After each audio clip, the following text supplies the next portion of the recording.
Ang taong marunong magpakumbaba at mababang loob, panig sa katotohanan.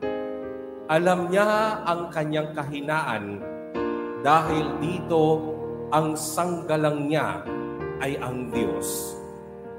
Hindi ipinagmamayabang at ipinagmamalaki ng taong mababang loob ang kanyang tagumpay at estado sa buhay. Bagkus alam niyang magpasalamat sa Diyos sapagkat nalalaman niyang galing ang lahat sa Kanya.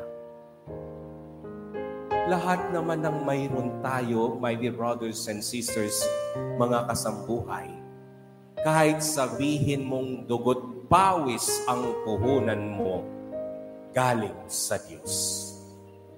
Everything that we hold dear comes from God.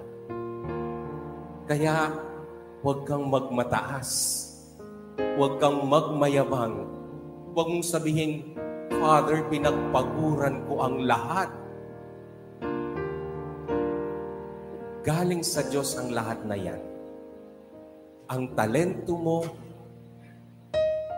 ang yaman mo, lahat galing sa Diyos. Ipagpasalamat mo na mayroon ka ngayon kung ano man ang mayroon ka sa iyong buhay. At tinatamasa mo ang pagpapalang ibinibigay sa iyo ng Diyos.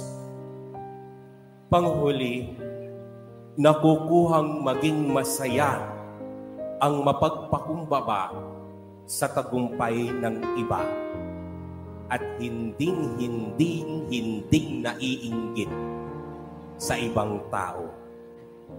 At gagawa ito ng paraan upang tulungan ang kapwa upang makamit ang tagumpay.